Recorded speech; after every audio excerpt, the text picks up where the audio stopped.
Hello, everyone. I'm Chris Kapches from Chestnut Park Real Estate, and I'm going to provide you with a March market report.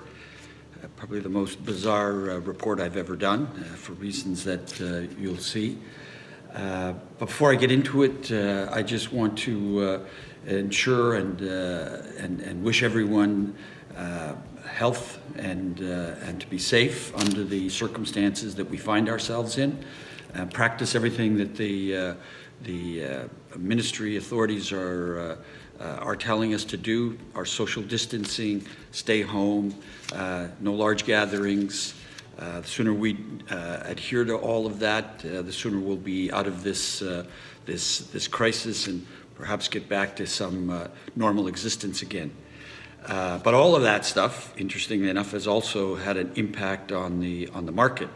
And the March market, for all intents and purposes, is two markets. It was the market before March the 15th and then the market after March the 15th when the emergency measures came into play. And the market leading up to March the 15th was probably on pace to be a record March for the Greater Toronto area. The sales were taking place at an incredible pace, and prices were rising very dramatically. Then the emergency measures came into place and the market changed completely. The first half of March compared to the first half of March last year was almost 60% higher. The second half of March compared to the second half of March last year was actually almost 20% lower than what it was. So most dramatic shift in the market that I've ever seen, even more dramatic than some of the traumatic market changes that took place after 9/11, after SARS, and after the financial crisis of 2007, 2008. So very, very dramatic.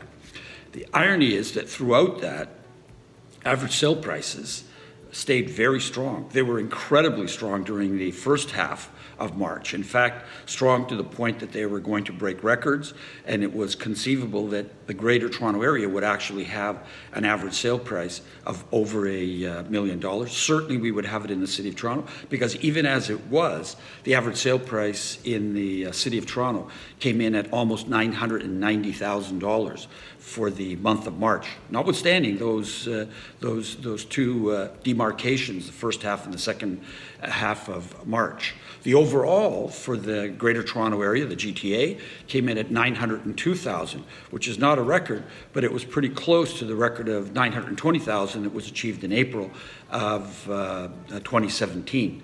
So dramatic change, complete drop-off in the second half, and I think it's fair to say that's where we're going into April and into May. Markets are going to be very, very strange during that period. And I can't say that I'm looking forward to providing you with that information, but that's where we're headed. A complete slowdown in the second half of March, definitely going into April.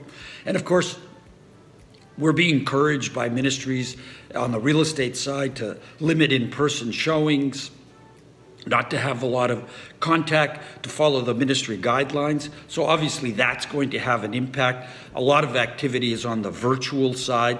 A lot of listings have been canceled, some have been suspended, and a lot have moved from the MLS system to exclusive listings.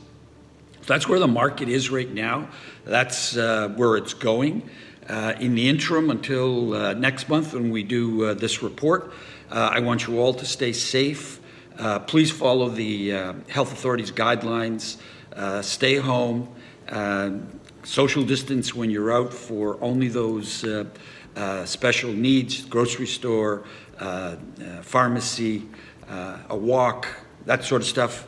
And we'll get that curve flattened and start moving towards a more normal existence. So until the next report, please stay safe. Thank you very much.